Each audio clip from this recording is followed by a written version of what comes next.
어떤 인사말로 시작해야 할지 모르겠네요. 안녕하십니까. 저는 50대에 특별할 거 없는 평범한 주부입니다. 이전까지 남편과 함께 작은 부동산 중개업소를 운영하다가 몇 년 전에 은퇴했고 지금은 그래도 조금은 여유롭게 노후를 보내고 있죠. 아들 하나 딸 하나 키워서 다들 결혼시켰고요. 작은 딸은 작년에 결혼했고 큰아들은 3년 전에 결혼했는데 그때마다 정말 기뻤어요. 사위도 며느리도 참 반듯하고 똑똑해 보였거든요. 특히 며느리가 첫 만남에서 어머님 처음 뵙겠습니다. 잘 부탁드려요. 라며 90도로 인사하던 모습이 아직도 생생하네요. 그런데 말이에요. 이 삶에서 행복이란 늘 불행을 등지고 있는 것과 같아요. 잘못 삐끗하면 곧바로 불행이 찾아오니까요. 인생사, 오늘은 제가 겪은 인생 가장 큰 고난이자 역경이었던 이야기를 들려드리려고 해요. 저희는 경기도에 있는 전원주택에 살면서 주 2, 3일은 서울 아파트를 오가며 지냅니다. 이전에 남편이 강남에서 부동산 중개업을 하면서 꽤 성공했거든요.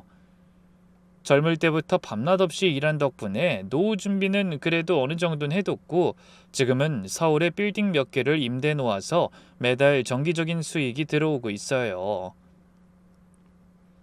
저에 대한 설명을 하고자 한 건데 어쩐지 자랑처럼 들리는 것 같아 민망하네요. 어쨌든 이 모든 건 저와 가족들이 열심히 살았다는 걸 반증하고 그만큼 운이 따라준 감사한 일들이죠. 전원주택은 2층짜리 단독주택인데 정원까지 만들어 놨다 보니 관리가 만만치 않더라고요. 그래서 집 관리를 도와주는 사람들이 필요했어요. 주 3회 오는 가사도우미 아주머니는 50대 후반인데 10년 넘게 다른 집에서 일하다가 몇 년 전부터 저희 집으로 오시기 시작했죠. 사모님, 오늘은 2층 안방부터 청소할게요. 하면서 부지런히 또 체계적으로 움직이는 모습이 참 믿음직했답니다. 처음엔 주 2회만 왔는데 일을 너무 잘해서 하루 더 늘렸을 정도예요. 저도 여사님이라 부르며 가깝게 지내려고 하고요. 그리고 저희 집은 강아지 2마리를 키우거든요. 나이가 좀 있는 푸들이랑 어린 말티즈예요. 얘들이 또 산책을 엄청 좋아해서 하루에 2번은 꼭 나가야 하거든요. 제가 무릎이 안 좋아서 매일 산책시키기 힘들어하니까 남편이 이 펫시터를 구해보자 라고 제안해줬어요. 펫시터라고 일정 페이를 받고 반려동물을 봐주는 직업이 요즘 생겼더라고요. 시터님이라고 부르는 건 낯설고 어색하지만 일에 있어선 너무 편리하더라고요. 그렇게 고심해서 고용한 청년이 반려동물 자격증이 있는 26살 대학원생이었죠. 아주머니, 오늘 코코가 공원에서 다른 강아지랑 놀다가 진흙탕에 뛰어들었어요. 제가 깨끗이 씻겨놨으니 걱정 마세요. 이런 식으로 매번 씩씩하고 꼼꼼하게 알려주는 게 성실해 보여서 꽤 오랜 시간 함께하는 중이었죠. 운전기사님은 60대 초반이신데 친척이 운영하는 회사에서 10년 동안 일하다가 은퇴하시면서 저희 집 운전을 맡아주셨죠. 오늘은 강남 가실 때 올림픽대로 말고 강변북로로 가는 게 좋겠습니다. 이 아침에 뉴스 보니까 사고가 났다네요. 기사님도 이런 식으로 믿음직스럽게 잘 챙겨주시는 분이에요. 가끔 제가 기사님 커피 한잔하고 가세요 라고 하면 아니에요 사모님 전 괜찮습니다 하면서 극구 사양하시는 내향적이지만 예의 바른 분이죠. 그리고 대학생인 조카도 자주 와요. 동생이 경상도에 사는데 조카가 경기도에서 대학을 다니거든요. 학교도 본인이 공부하고 싶어하는 분야에서 유명한 곳으로 갔는데 성적도 좋고 야무진 아이예요. 이모, 나 중간고사 기간이라 도서관 자리가 없어. 이모 집에서 공부해도 돼? 하면서 일주일에 2~3번은 꼭 오더라고요. 2층 방 하나를 아예 조카 공부방으로 만들어줬죠. 공부 끝나고 내려오면 이모 배고파. 뭐 먹을 거 없어? 하면서 냉장고를 뒤지는 게 딱 동생 어릴 적을 보는 것 같아 귀엽기도 하고요. 이렇게 여러 사람이 드나들다 보니 집이 늘 북적북적했죠. 그때만 해도 이게 화근이 될 줄은 몰랐지만요. 사실 저도 사람 좋아하고 집에 사람 많은 거 좋아해서 오히려 즐거웠거든요. 사람 사는 냄새 나는 것 같기도 하고요. 가사도우미 아주머니랑 막걸리도 한 잔씩 하면서 수다도 떨고 대학원생 시터한테는 요즘 공부는 잘 돼가요? 라고 하면서 일자리 정보도 주고 인생 선배 노릇도 하고 그랬답니다. 일하는 분들뿐만 아니라 가족들도 집에 자주 왔어요. 그중 며느리는 대형 로펌의 법무팀에서 일한다고 했어요. 처음 아들이 소개해준다고 했을 때부터 뭔가 달랐죠. 보통 여자들은 본인들이 알아봐둔 분위기 좋은 카페나 레스토랑에서 만나자고 하는데 이 아이는 어머님, 제가 일하는 로펌 근처 호텔 라운지에서 뵙고 싶은데 괜찮으실까요? 제가 점심시간이 짧아서요 하더라고요. 당돌하다 싶었죠. 만나보니 정말 프로페셔널한 느낌이었어요. 검은색 정장에 단정한 머리, 그리고 손에는 서류 가방을 들고 있었죠. 어머님, 전 김송미라고 합니다. 지금은 계약서 검토하고 법률 자문하는 일을 주로 합니다. 라고 하면서 명함을 건네는데 그 유명한 로펌 이름이 금박으로 새겨져 있더라고요. 우리 아들이 정말 잘 만났구나 싶었죠. 결혼 준비 과정에서도 며느리는 남달랐어요. 예물이나 예단 얘기를 할 때도 어머님, 요즘은 이런 거 간소하게 하는 추세예요. 저희는 실속 있게 준비하는 게 어떨까요? 하면서 오히려 쓸데없는 부담을 덜어주려고 했고요. 혼수도 저희가 살 아파트에 맞춰서 실용적인 것만 장만하겠습니다 하면서 알뜰하게 준비하더라고요. 친구들한테 자랑할 때 우리 며느린 벌이가 좋은데 돈 욕심이 하나도 없어. 오히려 아껴 쓰려고 해 라고 자랑했었죠.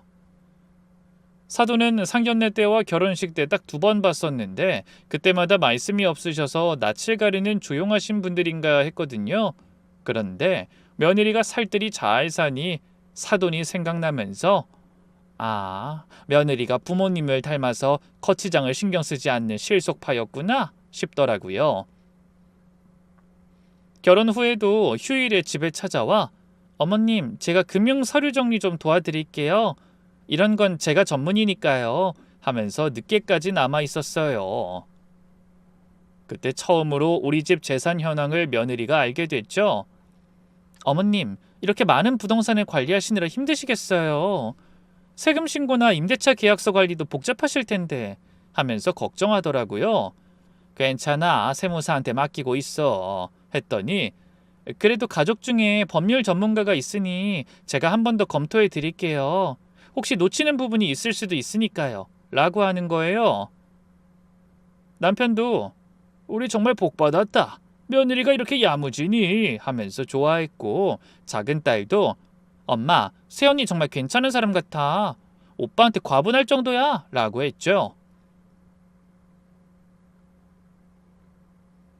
시어머니 입장에서 이런 며느리를 싫어할 이유가 있겠어요?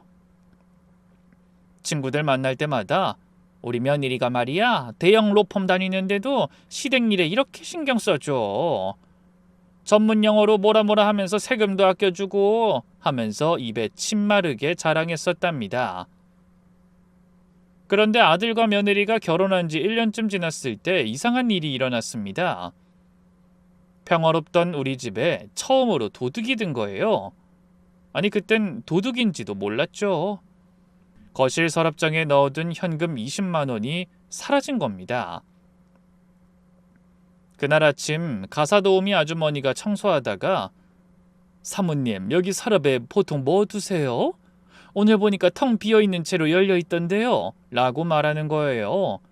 순간 심장이 쿵 내려앉더라고요. 급히 쓸 일이 있어서 분명히 전날 밤에 은행에서 찾은 현금을 넣어뒀거든요. 거기 돈 넣어뒀는데? 하면서 서랍을 확인해보니 정말 깨끗하게 비어있었어요. 혹시 청소하면서 다른 데로 옮기신 거 아니에요? 물어봤지만 아주머니는 고개를 저으며 아니에요 사모님. 전 서랍 안은 절대 안 만져요. 그냥 겉만 닦았어요. 하더라고요. 그 말투와 표정이 너무 당황스러워 보여서 거짓말은 아닌 것 같았죠. 그날 집에 있었던 사람을 따져보니 가사도우미 아주머니, 강아지 산책시키러 온 펫 시터, 그리고 공부한다고 잠깐 들른 조카딸이었어요. 점심때쯤 조카딸한테 전화해서 조심스럽게 물어봤죠. 은지야, 네가 어제 공부하러 왔을 때 거실에 내려온 적 있니? 응, 이모. 물 마시러 한번 내려갔어. 왜, 무슨 일 있어? 조카딸 목소리가 평소와 다름없이 맑아서 의심하기가 어려웠어요. 아니야, 그냥 물어본 거야. 학교는 잘 다니고 있지? 하면서 대충 넘어갔죠. 펫 시터한테도 문자를 보냈어요. 어제 강아지들 산책 잘 시켜줘서 고마워요. 혹시 거실에 뭐 두고 간 거 없어요? 일부러 돌려서 물어본 거죠. 그러자 아니요, 아주머니. 제가 뭘 두고 갔나요? 혹시 제 물병 있으면 다음에 가져갈게요. 라고 평범한 답장이 왔죠. 남편한테 얘기하니까 에이, 뭐 20만 원 가지고 뭘 그렇게 호들갑이야. 당신이 다른 데 뒀겠지. 하면서 대수롭지 않게 여기더라고요. 저도 그래, 뭐 내가 착각했나 보다 하면서 넘어갔죠. 큰돈도 아니고 괜히 의심해서 집안 분위기 상하게 만들고 싶지 않았거든요. 그런데 한 달 뒤에 또 일이 터졌어요. 이번엔 백화점 상품권 30만 원짜리가 없어진 겁니다. 이건 정말 확실했어요. 책상 위에 올려뒀는데 하루 만에 감쪽같이 사라졌거든요. 친구 생일 선물 주려고 전날 산 거였는데 편지 봉투에 넣어서 책상 위에 올려놨었죠. 그날은 오전에 펫시터가 왔고 오후에 조카딸이 와서 공부했어요. 저는 점심 먹고 낮잠을 잤는데 일어나서 보니 봉투만 덩그러니 있고 상품권은 없어진 거예요. 이번엔 정말 화가 났죠. 도대체 누가 이런 짓을 하는 거야? 하면서 남편한테 이 일에 대해 이야기했어요. 남편은 이번엔 좀 심각하게 받아들이더라고요. 이건 좀 이상하네. 요즘 은지가 돈이 궁해 보이던데. 그 학자금 대출도 있고 용돈도 부족하다고 하지 않았나? 하면서 은근히 조카딸을 의심하는 눈치였어요. 아니야, 우리 은진 그런 애가 아니야. 차라리 하다가 말을 멈췄어요. 사실 저도 속으로는 의심이 가는 사람이 있었거든요. 펫 시터 말이에요. 최근에 표정이 어둡고 전처럼 밝게 인사도 안 하고 뭔가 걱정이 많아 보였거든요. 사실 펫 시터가 좀 이상해. 요즘 돈이 필요한 일이 있나 봐. 저번에 월급 미리 달라고 했었거든. 제가 그러니까 남편도 그래? 그럼 그 친구가 수상하네.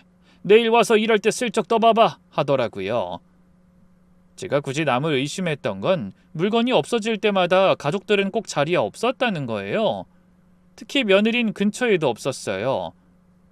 현금이 없어진 날은 어머님, 저 오늘 부산지사에 출장 가야 해서 못 뵐 것 같아요. 주말에 인사드리러 갈게요. 했고 상품권이 없어진 날은 법원에 서류 제출하러 가야 해서 바빠요. 라고 했었죠. 그러다 그 다음날 와서는 어머님, 요즘 기운이 없으신 것 같은데 괜찮으세요? 제가 좋은 영양제 알아봐 드릴까요? 하면서 살뜰하게 챙기더라고요. 심지어 한 번은 저랑 같이 백화점에 다녀온 직후에 어머님, 집에 들어오니까 뭔가 분위기가 이상한데요? 혹시 집에 무슨 일 있어요? 하고 먼저 눈치를 채기도 했어요. 요즘 자꾸 물건이 없어져서 신경이 쓰여 하니까 정말요? 어떤 물건이 없어졌어요? 하면서 걱정스러운 표정을 짓더라고요. 그때는 우리 며느리가 눈치가 빠르네 정도로만 생각했죠. 어느 날은 며느리가 이런 제안을 했습니다. 어머님, 요즘 계속 물건이 없어진다고 하셨잖아요. 이거 그냥 넘어가면 안 될 것 같아요. CCTV 설치하는 게 어떠세요? 제가 아는 업체가 있는데 합리적인 가격에 확실하게 설치해줘요. CCTV? 그런 것까지 해야 하나? 다른 건물도 아니고 그냥 사람 사는 집인데 하며 제가 망설이니까 어머님, 요즘 같은 세상에 CCTV는 기본이에요. 게다가 어머님 댁처럼 큰 집은 더더욱 필요하죠.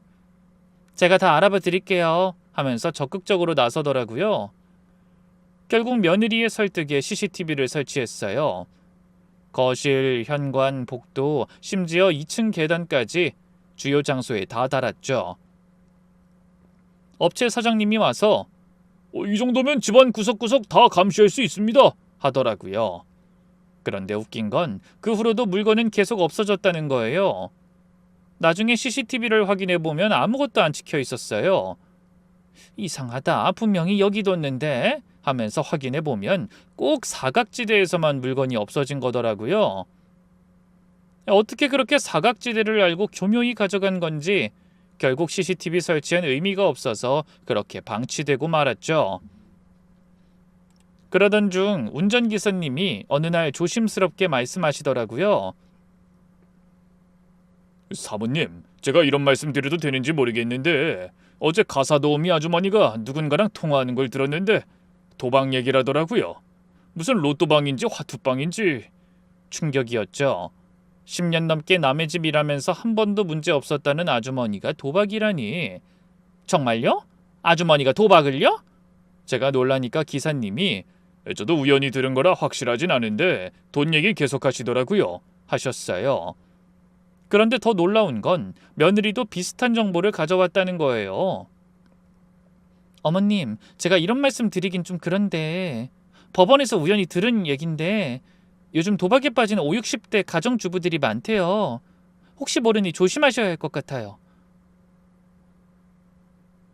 우리 아주머니도 그럴 수 있을까? 제가 물으니 글쎄요. 겉으로는 알 수 없는 게 사람이니까요. 그리고 어머님, 펫시터도 좀 조심하세요. 제가 알아보니까 그 친구 여자친구랑 헤어진 후로 카드 빚이 꽤 있다고 하더라고요. 이 상황이 이렇게 되니까 화목했던 집안 분위기가 완전히 바뀌었습니다. 모두가 서로를 의심하는 눈빛으로 바라보고 뭐 하나 없어지면 혹시 당신이 하는 분위기가 됐죠. 가사도우미 아주머니는 어느 날 저한테 와서 울먹이면서 말했어요. 사모님, 제가 둔해 보여도 나름대로 눈치가 있어요. 요즘 저를 의심하시는 것 같은데 저 정말 아니에요. 도박은 했지만 남의 돈 훔칠 사람 아니에요. 10년 넘게 이 일하면서 저 한 번도 그런 적 없었어요. 그 모습이 너무 진심 어려 보여서 아니에요, 여사님. 전 여사님 의심 안 해요. 만약 그렇게 느껴지게 했다면 죄송해요. 라고 했지만 이 마음 한구석에는 여전히 의구심이 남아 있었죠. 펫시터는 아예 표정이 어두워져서 일만 하고 가더라고요. 예전엔 아주머니 오늘 코코가 이런 재밌는 행동했어요 하면서 수다도 떨고 그랬는데 이제는 산책 다녀왔습니다 하고는 바로 가버렸어요. 조카딸도 분위기를 눈치챘는지 이모, 요즘 집 분위기가 왜 이래? 다들 서로 훑어보면서 감시하는 것 같아 하더라고요. 아니야, 그냥 좀 예민한 시기야 했지만 사실 조카딸도 의심 명단에 있었으니까 마음이 편치 않았죠. 그러다가 정말 큰 사건이 터졌습니다. 안방 금고 비밀번호가 노출된 일이었죠. 그날은 토요일이었어요. 아침에 일어나서 방을 나가려는데 금고 앞 바닥에 뭔가 떨어져 있었어요. 가까이 가서 보니 메모지였는데 거기에 숫자 6자리가 적혀 있더라고요. 순간 등골이 서늘해졌죠. 그게 바로 금고 비밀번호였거든요. 아니, 내가 이걸 왜 적어서 떨어뜨렸지? 하면서 당황했어요. 평소에 깜빡깜빡하는 일이 종종 있긴 했지만 이렇게 중요한 걸 메모해서 떨어뜨릴 정도는 아니었어요. 마침 그날 며느리가 와 있었어요. 아들이랑 같이 인사드리러 온 거였죠.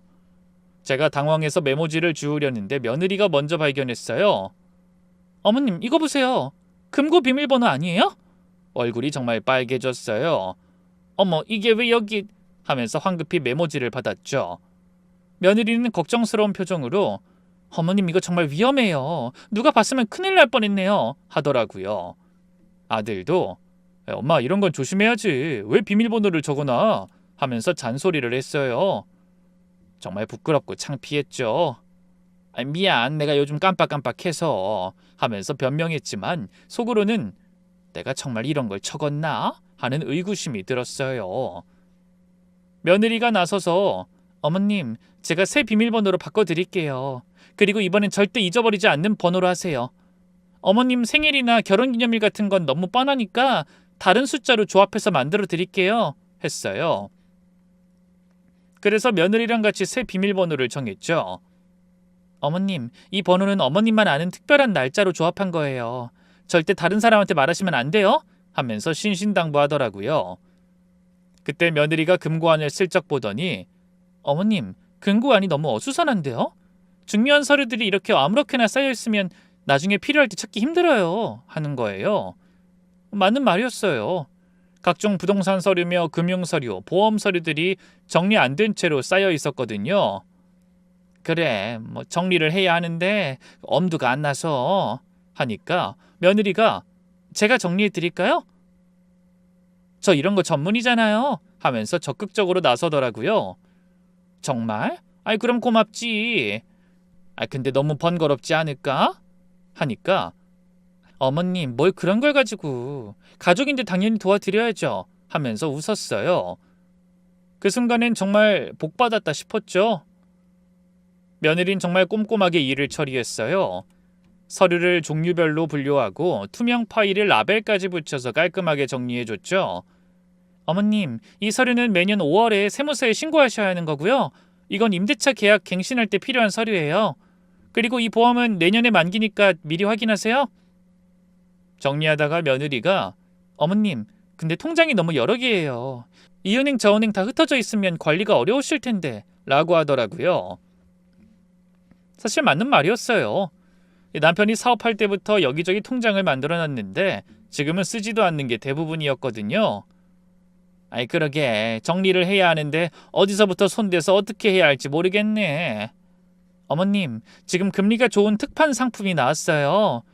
여러 통장에 조금씩 있는 돈을 한 군데로 모으면 우대금리도 받을 수 있고 세금도 절약할 수 있어요. 제가 은행 가서 상담받고 와드릴까요? 얼마나 고마운지. 그래, 송미 네가 알아서 정리해 와주면 나야 고맙지. 근데 통장이랑 도장이 필요하겠네? 라고 하니까 네 어머님, 통장이랑 인감도장 주시면 제가 깔끔하게 정리해 드릴게요 라고 했죠. 그때 남편이 옆에서 당신 며느리한테 너무 큰 부탁하는 거 아니야? 했는데 며느리가 아버님 뭘 그런 걸 가지고요. 제가 매일 은행 업무 보는 사람인데 이 정도는 식은 죽 먹기예요 하면서 웃더라고요. 결국 그렇게 저는 별 생각 없이 통장 여러 개랑 인감도장을 며느리한테 맡겼어요. 며느리는 2시간이면 다 처리하고 올 수 있어요. 어머님은 집에서 쉬고 계세요 라고 말하곤 서류 가방에 제가 준 것들을 넣어서 나갔죠. 정확히 2시간 만에 돌아온 며느리는 새 통장과 함께 깔끔하게 정리된 서류를 가져왔어요. 어머님, 특판 금리 상품으로 다 옮겨뒀어요. 이제 한 달에 이자만 몇십만 원은 더 받으실 거예요. 그리고 이건 해지한 통장들이고요. 이건 새로 만든 통장이에요. 서류를 보니 정말 일목요연하게 정리가 되어 있었어요. 어느 은행에 얼마가 있고 만기는 언제고 이자는 얼마인지 엑셀로 깔끔하게 정리해서 프린트까지 해왔더라고요. 어머, 정말 일 잘하네. 고마워 정말 하니까 그렇게까지 고마워하실 일 아니에요. 당연히 해드려야죠 하면서 겸손했어요. 남편도 우리 며느리 덕분에 돈 관리가 수월해졌네. 역시 전문가는 다르구나 하면서 칭찬했고 아들도 엄마 이제 통장 정리됐으니까 헷갈리지 마 하면서 안심하는 눈치였죠. 그러다 일주일쯤 지난 어느 날 정원에서 펫시터가 급하게 절 불렀어요. 아주머니 이거 보세요. 화단 옆에서 이상한 걸 발견했어요. 밖에 나가보니 펫시터가 뭔가 반짝이는 걸 들고 있었어요. 자세히 보니 제 금팔찌였어요. 몇 달 전에 없어졌던 거였는데 어떻게 정원에 있을 수가 있는지 모르겠더라고요. 이거 내 팔찌네? 이게 왜 여기... 저도 당황했고 펫시터도 어리둥절해했어요. 저도 화단에 코코 장난감 주우러 갔다가 발견했어요. 땅 위에 그냥 놓여있더라고요. 그것도 이상한 게 이 팔찌가 흙 하나 안 묻은 깨끗한 상태였어요. 몇 개월 동안 밖에 있었다면 녹슬거나 더러워져야 정상인데 말이죠. 가사도우미 아주머니를 불러서 물어봤어요. 여사님, 이 팔찌 본 적 있으세요? 아주머니는 팔찌를 보더니 어머, 이거 사모님이 잃어버렸다고 한참 찾던 거 아니에요? 하면서 놀라더라고요. 맞아요. 근데 이게 왜 정원에... 제가 의아해하니까 아주머니가 갑자기 혹시 제가 청소하다가 실수로 쓰레기랑 같이 버렸나? 아닌데 설마 그럴 리가... 하면서 당황스러워했어요. 아주머니가 버렸다고요? 제가 단호히 되묻자 아니에요. 확실하지 않아요. 그냥 혹시나 해서... 제가 가끔 정신없이 청소하다 보면 실수할 때가 있긴 하니까요. 하면서 말끝을 흐렸어요. 하지만 아주머니를 의심하기엔 뭔가 이상했어요. 팔찌가 쓰레기통에 들어갔다가 나왔다면 더러워야 정상인데 너무 깨끗했거든요. 게다가 정원 화단은 펫시터가 매일 오가는 곳인데 반짝거리는 그 팔찌를 몇 개월 동안 못 봤다는 것도 말이 안 됐죠. 누군가 일부러 여기 둔 건 아닐까 하는 생각이 들었지만 그럼 왜? 무슨 목적으로? 도무지 이해가 안 갔어요. 그리고 며칠 후 정말 큰 사건이 터졌습니다. 집 금고에서 현금 1,000만 원이 통째로 사라진 거예요. 그날 아침 남편이 급하게 현금이 필요하다고 해서 금고를 열었는데 여보, 돈 봉투가 없어! 하는 소리에 깜짝 놀라 달려갔어요. 금고 안을 확인해보니 정말로 전날 밤 확인했던 현금 봉투가 흔적도 없이 사라져 있었죠. 아니 어제 분명히 있었는데 저도 당황해서 금고 안을 뒤졌지만 없었어요. 다른 서류들은 그대로인데 현금만 쏙 빠져 있었죠. 게다가 하필이면 금고방에 CCTV를 설치하지 않았더라고요. 금고에 대한 정보가 남으면 오히려 역으로 노출될 수 있다는 생각에 제가 설치를 거부했던 기억이 그제야 났죠. 다른 건 몰라도 이건 정말 큰일이야. 당장 경찰에 신고해야 해. 남편이 전화기를 들려는데 마침 그때 며느리가 아들이랑 같이 들어왔어요. 주말이라 식사를 같이 하러 온 거였죠. 어머님, 아버님 무슨 일이세요? 며느리가 묻자 남편이 금고에서 1,000만 원이 없어졌어! 하고 대답했어요. 곧장 며느리 표정이 심각해지더라고요. 1,000만 원이요? 언제 없어진 걸 아셨어요? 방금 확인했는데 없더라고. 어제까진 있었어. 그럼 어젯밤부터 오늘 아침 사이에 없어진 거네요. 며느리가 잠깐 생각하더니 아버님, 어머님 잠깐만요. 지금 당장 경찰에 신고하시기 전에 좀 더 신중하게 생각해 보셔야 할 것 같아요. 무슨 소리야? 1,000만 원이 없어졌는데! 남편이 화를 내니까 며느리가 차분하게 설명했어요. 아버님, 지금 상황을 보면 외부인이 침입한 흔적이 없죠. 금고도 부서진 게 아니고 비밀번호를 알고 연 것 같은데 그럼 집안 사람의 가능성이 높아요. 만약 섣불리 경찰에 신고했다가 가족이나 가까운 사람이 범인으로 밝혀지면 그 사람은 전과자가 되는 거예요. 아들도 맞아요 아빠. 일단 며느리 말대로 우리끼리 먼저 확인해보는 게 좋을 것 같아요. 하면서 거들더라고요. 며느리 말도 일리가 있었어요. 만약 조카딸이나 다른 사람이 순간의 실수로 가져갔다면 경찰 신고로 인생이 망가질 수도 있으니까요. 집에 시끄럽고 불미스러운 일이 생기는 것도 싫었고요. 그럼 어떻게 하자는 거니? 제가 묻자 며느리가 제가 먼저 조사를 해볼게요. 전 변호사니까 이런 일은 자주 다뤄봤어요. 체계적으로 하나씩 확인해보면 분명히 실마리가 나올 거예요. 라고 했어요. 그래, 네가 전문가니까 한번 알아봐줘. 대신 빨리 처리해야 해. 남편이 동의하자 며느린 바로 행동으로 나서기 시작했죠. 우선 어제부터 오늘까지 이 집에 출입한 사람들 명단을 작성해 볼게요. 그리고 각자 알리바이를 확인하고 CCTV도 다시 한번 체크해보고. 정말 전문가답게 체계적으로 접근하더라고요. 그때까지만 해도 전 정말 바보였던 것 같아요. 고양이한테 생선을 맡긴 꼴이었으니까요. 며느리가 노트를 꺼내서 뭔가 적기 시작했어요. 어제 집에 있었던 사람이 가사도우미 아주머니, 펫시터, 운전기사님, 그리고 조카 하면서 한 명씩 이름을 적더라고요. 일단 한 분씩 따로 불러서 얘기를 들어봐야겠어요. 알리바이 확인하고 혹시 이상한 점은 없었는지 말이에요. 며느리가 말하자 남편이 그래, 빨리 시작하자! 라며 대답했어요.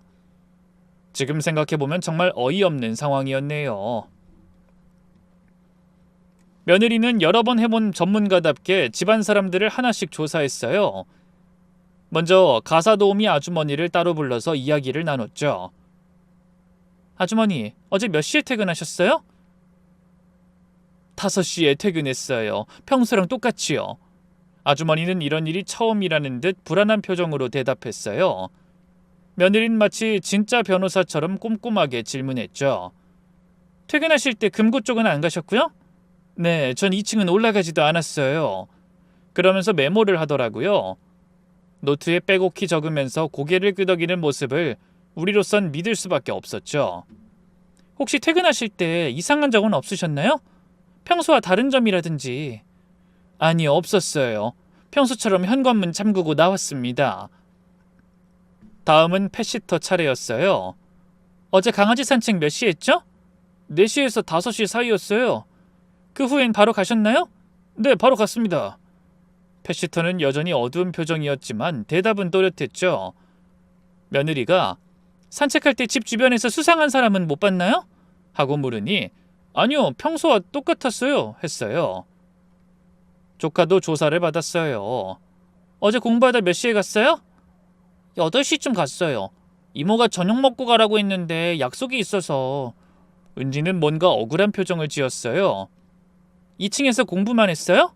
네, 화장실 가는 것 빼곤 계속 방에 있었어요. 그런데 며느리가 이상한 질문을 하더라고요. 요즘 금전 상황은 어땠어요? 용돈은 충분했고요? 학자금 대출 때문에 힘들다고 들었는데?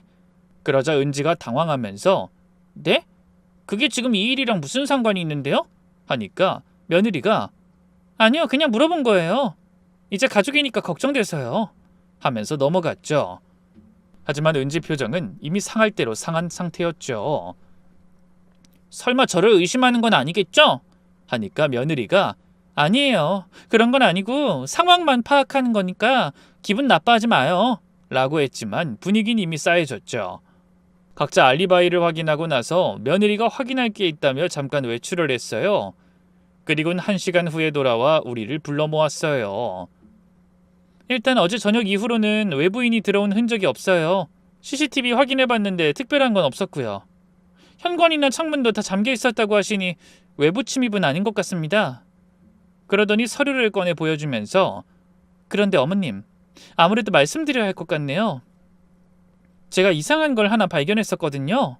하는 거예요. 보니까 제 통장 거래 내역이었어요. 여기 보시면 며칠 전에 2천만 원이 현금으로 인출됐어요. 땡땡은행 땡땡 지점에서요. 뭐? 그럴 리가 없는데? 제가 놀라서 확인해보니 정말로 2천만 원 인출 기록이 있었어요. 난 그런 적 없어. 이게 무슨 일이야? 네가 말한 그때면 내가 친정 갔던 날이야. 은행은 근처에 가지도 않았어. 며느리가 조심스럽게 말했어요. 어머님이 그렇게 대답하지 않길 바랬는데 아무래도 답은 이거 같네요. 어머님, 혹시 기억이 안 나시는 건 아닐까요? 제가 은행 CCTV를 확인하고 왔는데 그러면서 핸드폰으로 사진을 보여주더라고요.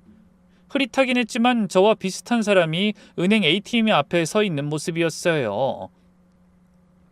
검은 외투에 선글라스를 끼고 있어서 얼굴은 잘 안 보였지만 체형이나 머리 스타일이 저와 비슷했어요. 그 정도면 너무나 강력한 증거였죠. 이게 나라고? 아니야, 난 은행 간 적 없어. 제가 강하게 부인했지만 가족들 표정이 이상해지기 시작했어요. 특히 남편이 여보, 요즘 깜빡깜빡하는 일 많아졌잖아.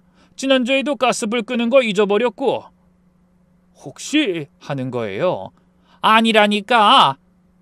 내가 왜 2천만 원을 찾아? 그것도 현금으로. 그리고 그날 난 친정에 있었어. 동생이 증인이야. 제가 억울해서 소리쳤지만 며느리가 어머님, 요즘 치매 초기에는 이런 일 있을 수가 있어요. 본인은 전혀 기억 못 하시는데 실제로는 행동하신 경우가 많거든요. 제 친구 어머니도 그러셨대요. 하면서 걱정스러운 표정을 지었어요. 아들도 엄마 병원 한번 가보는 게 어때? 그냥 검사만이라도. 요즘 조기에 발견하면 치료가 가능하대. 하는데 정말 억울해서 눈물이 날 것 같았어요. 그럼 금고에 있는 돈도 내가 빼놓은 걸 깜빡하고서 생사람 잡고 있단 거야? 너희들이 날 미친 사람 취급하는구나. 내가 치매라니 말도 안 돼. 그때 조카가 조심스럽게 이모, 사실 나도 본 게 있어. 지난주에 이모가 밤에 일어나서 거실을 왔다 갔다 하는 거 봤거든. 그래서 내가 이모 왜 안 자? 라고 했더니 응? 내가 왜 여기 있지? 라고 하시더라고. 그리고 냉장고 문 열어놓고 그냥 가신 적도 많고 라고 하는 거예요. 가사도우미 아주머니도 거들었어요. 그러고 보니 사모님이 가끔 물건 둔 곳을 못 찾으실 때가 있었어요. 아주머니 내 안경 못 봤어요? 하시는데 찾아보면 머리에 올려놓고 계실 때도 있었고, 지난달엔 지갑을 냉장고에서 발견한 적도 있었죠.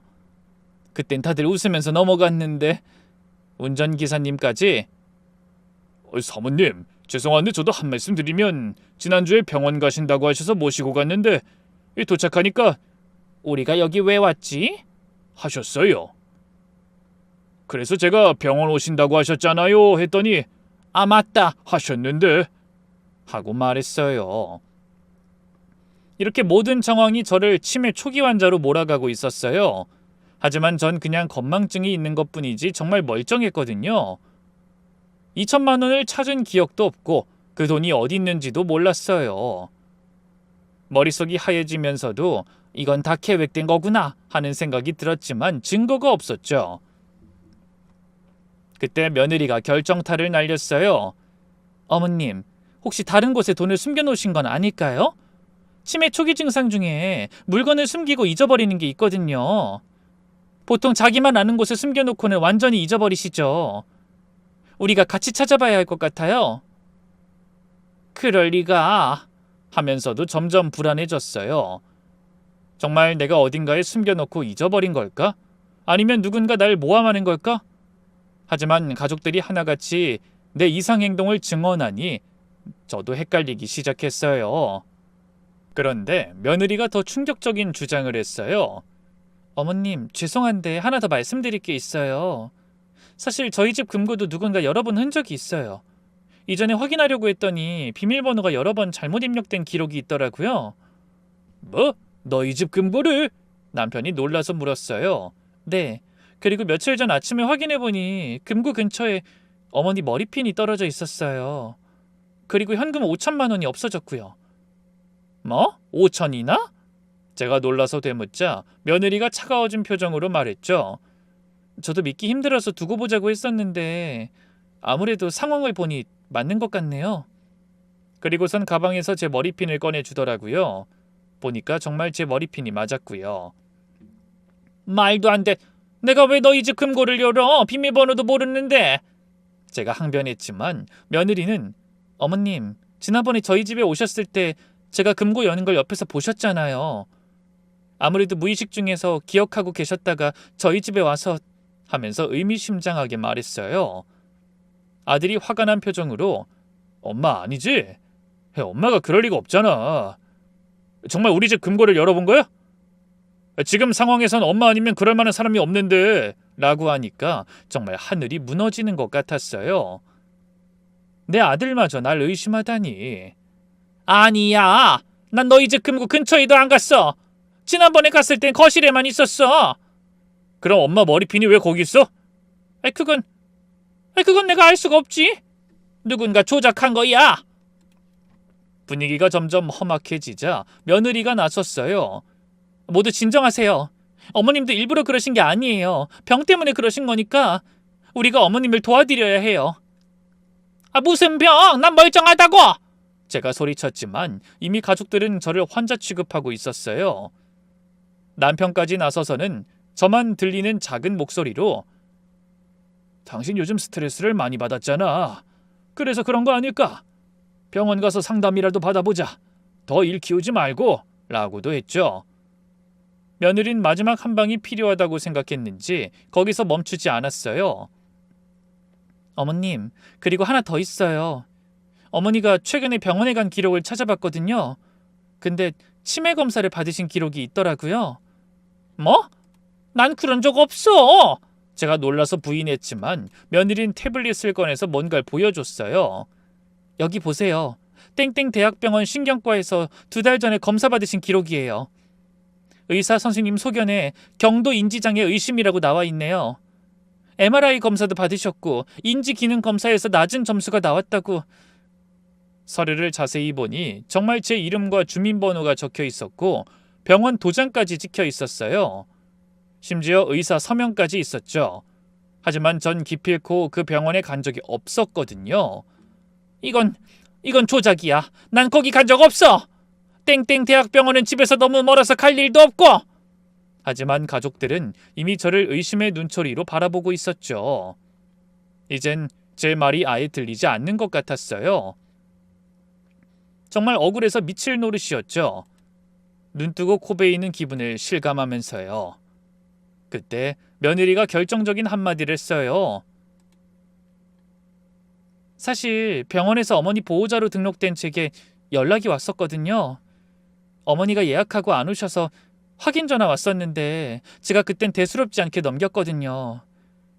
어머니가 깜빡하실 수도 있다고 여겼는데 제가 금고에서 돈을 잃어버린 후에 그 생각이 나서 기록을 찾아본 거였어요.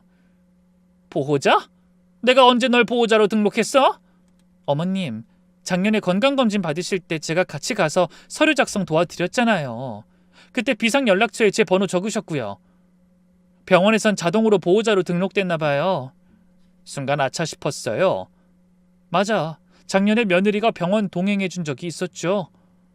그때 뭔가 서류를 많이 썼는데 설마 그때 내 정보를 이용해서 다른 병원 예약까지 했단 말인가? 그리고 어머님, 이것 좀 보세요. 며느리가 또 다른 서류를 꺼냈어요. 어머님 명의로 된 신용카드 사용 내역인데 최근 몇 개월간 같은 물건을 여러 번 구매하신 기록이 있어요. 화장품을 일주일에 3번씩 사신 적도 있고 같은 옷을 색깔만 다르게 5벌이나 사신 적도 있어요. 내역을 보니 정말 이상한 구매 패턴이 있었어요. 같은 제품을 반복해서 구매하고 심지어 같은 날 같은 물건을 2번 산 기록도 있었죠. 금액도 만만치 않았어요. 한 달에 200만 원 넘게 쓴 달도 있었고요. 이건 내가 산 게 아니야. 난 이런 거 산 적 없어. 어머님, 이 카드는 어머님만 쓰시는 거잖아요. 그리고 온라인 구매 기록에는 어머님 휴대폰 인증까지 되어 있어요. 배송지도 어머님 댁으로 되어 있고. 그제서야 깨달았어요. 며느리가 통장 정리를 도와준다면서 가져갔을 때 제 개인정보를 다 빼갔구나. 카드 번호, 휴대폰 정보, 심지어 공인인증서까지. 뒤늦게 알았지만 이미 상황은 제 편이 아니었어요. 그럼 그 물건들 다 어디 있어? 내가 샀다면 집에 있어야 하는데. 제가 따지니까 며느리가 어머님, 치매 환자분들은 물건을 사고도 어디 뒀는지 모르는 경우가 많아요. 아니면 선물한다고 남한테 주셨을 수도 있고 하면서 안타까운 표정을 지었어요. 가족들도 수근거리기 시작했죠. 그러고 보니 엄마가 요즘 지출이 많아졌다고 했는데 지난번에 내 카드 명세서 왔을 때도 이상하다고 했잖아. 그때 며느리가 결정적인 제안을 했어요. 어머님, 이렇게 하시죠. 이번 일은 시끄럽게 만들지 말고 묻어두죠. 그리고 다음 달까지만 저희 5천만 원만 돌려주세요. 어머님이 어디 숨겨놓으셨는진 천천히 생각해보면 기억날 거예요. 아니, 돌려줄 돈이 없다니까. 난 가져간 적이 없어. 그럼 어쩔 수 없네요. 저도 피해자인데. 며느리가 한숨을 쉬면서 시어머니를 경찰에 신고하고 싶진 않지만 저희도 그 돈이 급한 상황이거든요. 사업 자금으로 써야 하는 돈이었거든요. 남편이 잠깐, 경찰에 신고한다고? 하니까 며느리가 어머님이 저희 집 금고를 열고 돈을 가져가신 건 명백한 절도예요. 그날 어머님이 저희 집에 오신 기록이 있고 머리핀 사진도 찍어놨거든요. 확실한 증거가 있으니 하지만 정말 그러고 싶진 않아요. 어머님이 병원 가서 치료받으시고 돈만 돌려주시면. 그래도 가족인데 경찰 신고 너무하지 않냐? 네 말 따라 병일 수도 있는 건데.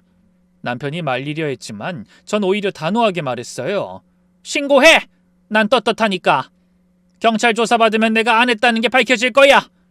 제가 이렇게 강하게 나오니까 다들 당황했어요. 특히 며느리가 눈이 흔들리는 게 보였죠. 아마 제가 이렇게 강하게 나올 줄은 몰랐나 봐요. 어머님, 정말 그러실 거예요? 경찰 조사 받으시면 어머님한테 좋을 게 없어요. 치매 진단까지 나온 상황에서. 뭐가 좋을 게 없어? 난 아무것도 안 했으니까 당당해. 오히려 누가 날 모함하는지 밝혀질 거야. 주변에서 다들 말렸지만 전 고집을 꺾지 않았어요. 아니면 내가 직접 경찰서 가서 신고할게. 누군가 날 모함하고 있다고. 내 명의 도용해서 병원 기록 조작하고 신용카드 도용한 사람 찾아달라고. 그러자 며느리가 한 발 물러나며 어머님, 다음 달까지 시간 드릴게요. 어차피 어머님 말씀 아무도 안 믿어요. 너무 무리하면 건강이 안 좋아지실 수 있으니 우선 진정하시고 라고 하기에 저는 핸드폰을 꺼냈어요. 그리고 곧바로 경찰에게 신고했죠. 여보세요? 경찰서죠? 절도 사건을 신고하려고 하는데요. 가족들이 웅성거렸지만 전 꿋꿋하게 서 있었어요. 이제 진실이 밝혀지겠지. 내가 아니라는 게 증명될 거야. 얼마 후 경찰이 도착했어요. 2명의 형사님이 오셨는데 연세가 좀 있으신 분이 신고자가 누구시죠? 하고 물었어요. 제가 나서려고 하자 며느리가 역으로 나서서 제가 신고했습니다. 시어머니가 저희 집 금고를 열고 돈을 가져가셨어요. 하면서 준비한 서류를 보여줬어요. 각종 증거들이 일목요연하게 정리되어 있었죠. 마치 미리 준비해둔 것처럼 완벽했어요. 그리고 시어머니가 치매 초기 증상이 있으셔서 본인 행동을 기억 못하세요. 가족들이 다 증언할 수 있습니다. 며느리가 덧붙였어요. 형사님이 저를 보면서 어르신, 며느님 집 금고 여신 적이 있으신가요? 하고 물었어요. 없습니다. 전 그런 적 없어요. 누군가 절 모함하는 거예요. 제가 강하게 부인했지만 형사님은 의심스러운 눈빛으로 저를 봤어요. 어르신, 일단 경찰서로 가서 자세한 조사를 받으셔야겠습니다. 지문대조도 해봐야 하고. 좋아요. 가서 조사받으면 제가 결백하다는 게 밝혀질 거예요. 전 당당하게 형사님을 따라 나섰어요. 차를 타려는데 젊은 형사님이 잠깐만요. 신고자분 신분증 좀 확인하겠습니다. 하면서 며느리에게 말했어요. 며느리가 지갑에서 신분증을 꺼내주며 자신을 로펌 변호사라고 말하더군요. 그러자 신분증을 확인하던 형사님이 뭔가 이상한 표정을 지으면서 아, 그러시군요. 근데 가족관계 확인차 양가 부모님께도 연락드려야 할 것 같은데요. 며느리 얼굴에 순간 당황한 빛이 스쳤어요. 아, 그게 꼭 필요한가요? 친정 부모님은 지방에 계시는데. 네, 절차상 필요합니다. 가족 간 고소사건은 좀 더 신중하게 처리해야 해서요. 특히 피고소인이 치매 의심 환자라면 더더욱 가족들 의견을 들어봐야 합니다. 라고 하더라고요. 경찰서에 도착해서 조사실에 앉아 있는데 형사님이 어르신 잠시만 기다려주세요. 확인할 게 있어서요. 하고 나가셨어요. 며느린 불안한 표정으로 계속 시계를 봤고요. 손가락으로 테이블을 두드리는 모습이 초조해 보였죠. 1시간쯤 지났을까요? 조사실 문이 열리면서 낯선 사람들이 들어왔어요. 60대 초반으로 보이는 부부였는데 들어오자마자 며느리를 보고 아이고 이놈아! 하고 불렀어요. 충격적인 건 제가 아는 사돈댁이 아니라는 거였습니다. 우리가 봤던 사돈은 전부 고용된 사람들이었던 거예요.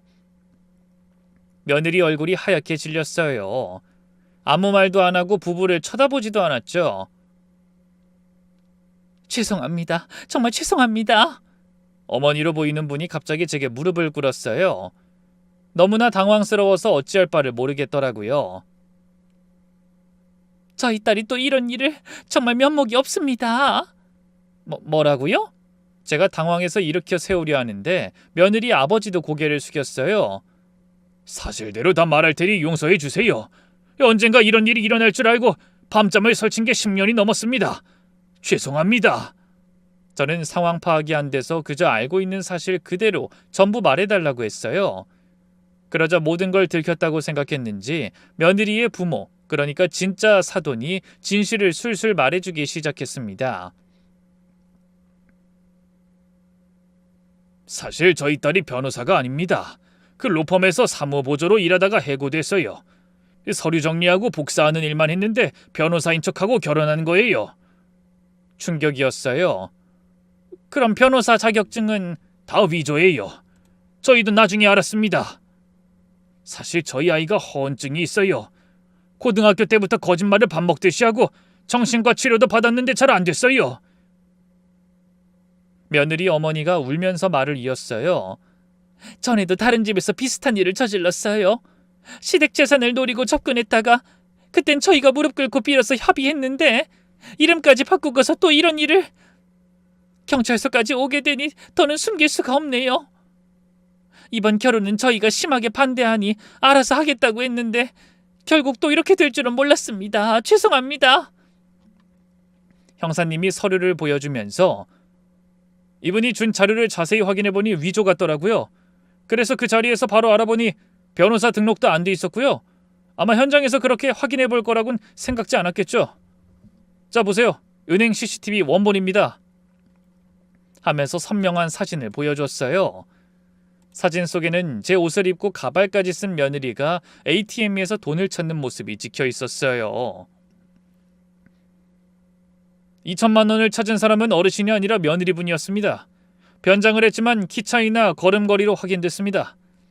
형사님이 며느리를 보면서 근데 김송미 씨, 당신이 제출한 이 서류도 좀 이상하네요? 하면서 서류를 펼쳐놨어요. 여기 시어머니 통장에서 2천만 원이 인출됐다는 거래 내역인데 은행 직인이 좀 이상한데요. 며느리가 당황하면서 그게 제가 은행에서 직접 발급받은 건데 하고 더듬거렸어요. 젊은 형사님이 노트북을 켜면서 제가 은행 전산조회를 해봤는데 이 거래 내역은 위조된 겁니다. 진짜 거래 내역과 폰트도 다르고 직인 위치도 틀려요. 프로그램으로 만든 거죠? 그리고 이상한 게 또 있어요. 형사님이 CCTV 화면을 확대해서 보여줬어요. 은행으로 가는 길에 있던 CCTV예요. 김송미 씨가 변장할 옷을 들고 가는 모습이 찍힌 거 보이시죠? 가방에 가발이 삐져나온 것도 보이고. 며느리 얼굴이 점점 창백해졌어요. 근데 형사님이 폭탄 선언을 했죠. 사실 우리가 김송미 씨를 주목한 건 꽤 됐어요. 몇 년 전에 다른 피해자가 신고했거든요. 뭐라고요? 며느리가 깜짝 놀랐어요. 그때 문이 열리면서 또 다른 사람들이 들어왔어요. 40대 여성과 50대 남성이었는데 들어오자마자 며느리를 가리키며 저 여자예요. 제 돈 훔쳐간 사기꾼! 하고 소리쳤어요. 알고 보니 며느리에게 사기를 당했던 다른 사람들이었어요. 아직 해결되지 않은 일도 있어서 형사님이 연락해서 불렀다고 하더군요. 몇 년 동안 찾았어요. 우리 집 와서 세금 줄여준다고 서류 다 가져가더니 통장에서 돈 빼갔어요. 그 옆에 남성도 저도 피해자입니다. 분당해서 당했어요. 회계장부 정리해준다면서 하면서 분노에 떨었죠. 더 충격적인 사실도 나왔어요. 며느리 핸드폰을 조사하니 타겟 리스트가 있었어요. 부유한 집 며느리가 될 만한 남자들 명단이 쭉 있었는데 우리 아들도 거기 있었죠. 직업, 재산 규모, 부모님 정보까지 상세히 적혀 있었어요. 재판 과정에서 더 어이없는 사실도 밝혀졌습니다. 며느리가 저희 집 펫시터한테 접근해서 사모님이 요즘 이상한 행동을 하시면 제게 알려주세요 하고 돈을 줬대요. 그래서 펫시터가 며느리 편을 든 거였죠. 가사도우미 아주머니한테도 사모님이 물건 숨기는 걸 봤다고 거짓 증언하게 했고요. 다 돈으로 매수한 거였죠. 그래서 금팔찌도 며느리가 일부러 정원에 놓고 펫시터가 발견하게 한 거였죠. 전부 다 상황을 본인에게 유리하게 만들기 위한 증거물이었던 거예요. 진짜 사돈, 그러니까 며느리 어머니가 제 손을 잡고 울면서 어머님, 저희가 다 변상하겠습니다. 그동안 훔쳐간 것들도 다 돌려드리고 제발 한 번만 용서해 주세요. 이 아이가 정신적으로 문제가 있어서 병원 치료 받게 하겠습니다. 사실 그 순간 복잡한 마음이었어요. 분명 용서할 수 없는 일이었지만 무릎 꿇고 우는 부모님을 보니 마음이 약해지더라고요. 무엇보다 아들 생각이 났어요. 이 일로 받을 충격이 얼마나 클까? 일단 아들하고 상의해 봐야겠어요. 제가 그렇게 말하니 며느리 부모님은 감사합니다. 정말 감사합니다. 하면서 계속 절을 했어요. 집에 돌아오니 아들이 소파에 주저앉아 있었어요. 이미 경찰한테 연락을 받았는지 충격에 빠진 표정이었죠. 엄마 미안해. 내가 엄마를 의심했어. 정말 미안해. 아들이 울먹이면서 말했어요. 괜찮아. 나도 처음에 믿기 힘들었어. 그 사람이 얼마나 연기를 잘했는지. 그 사람이 정말 그런 사람이었다니. 2년 동안 속았다는 게 믿기지 않아. 우리는 곧장 가족회의를 열었어요. 남편은 절대 용서하면 안 돼. 끝까지 처벌받게 해야지. 당신을 치매 환자로 만들려고 했잖아. 했지만 딸은 오빠 생각해서라도 조용히 끝내는 게 나을 것 같아. 오빠가 더 상처받을까 봐. 라고 했어요. 결국 아들의 의견을 물었죠. 네가 결정해, 네 인생이니까. 아들은 한참을 고민하다가 엄마, 전 이제 이 사람과 관련된 모든 걸 잊고 싶어요. 다시 시작하고 싶어요. 라고 했죠. 그렇게 해서 저는 결국 합의를 했습니다. 며느리 집에서는 피해액 전액과 위자료를 포함해 1억을 배상했고 며느리는 접근금지 명령을 받았어요. 다른 피해자들은 합의를 거부해서 결국 며느리는 징역을 선고받았고요. 그 일이 있고 나서 우리 가족은 많이 달라졌어요. 서로를 의심했던 일을 반성하고 더 끈끈해졌죠. 다들 제 눈치를 어찌나 보던지요. 저도 작지 않은 상처를 받았지만 그래도 이 또한 우리 가족을 더 돈독하게 만들기 위한 시련이라고 생각하며 이겨내려 하고 있어요. 가사도우미 아주머니와 펫시터는 제게 사과했지만 곧바로 해고했어요. 그리고 제가 조카에게 사과를 했죠. 괜히 의심해서 미안하다고요. 무엇보다 아들이 걱정이었는데 온 가족이 함께 노력했어요. 딸이 매주 와서 오빠랑 시간을 보냈고 남편도 아들과 등산을 다니면서 많은 대화를 나눴죠. 저도 아들이 좋아하는 음식을 자주 해줬고요. 아들, 엄마가 더 잘할게. 이번 일로 네가 받은 상처 우리가 다 치유해줄게. 상담도 받게 했어요. 처음엔 거부했지만 엄마도 같이 받을게. 나도 이번 일로 많이 힘들었거든 하니까 따라왔더라고요. 상담사 선생님이 이런 경우 피해자가 자신을 자책하는 경우가 많은데요. 본인 잘못이 아니라는 걸 꼭 기억하세요. 사기꾼들은 아주 교묘하게 접근하거든요. 라고 하셨죠. 지금은 그 일이 있은 지 시간이 꽤 지났습니다. 아들은 좋은 사람 만나서 조심스럽게 연애를 하고 있어요. 이번엔 정말 신중하게 알아보고 있죠. 저도 예전처럼 빨리 결혼해라 하고 재촉하지 않아요. 천천히 알아봐. 사람 제대로 보는 게 중요해. 그 일을 겪으면서 배운 게 많아요. 첫째, 아무리 가족이라도 맹신하면 안 된다는 것. 둘째, 너무 완벽해 보이는 사람일수록 의심해봐야 한다는 것. 셋째, 무엇보다 가족 간의 신뢰와 소통이 중요하다는 것. 요즘도 가끔 뉴스에서 비슷한 사건을 보면 남의 일 같지 않아요? 그래서 이렇게 제 이야기를 들려드리는 거예요. 혹시라도 비슷한 상황에 계신 분들이 있다면 절대 참고 넘어가지 마시고 단호하게 대처하세요. 마지막으로 하고 싶은 말은 가족이 가장 큰 힘이 된다는 거예요. 힘든 일이 있어도 서로 믿고 의지하면 극복 못할 게 없더라고요. 저희 아들도 가족의 사랑으로 상처를 극복했고 이제는 더 성숙한 사람이 됐죠. 여러분도 부디 이런 일 겪지 마시고 행복한 가정 꾸리시길 바랍니다. 긴 이야기 들어주셔서 감사해요.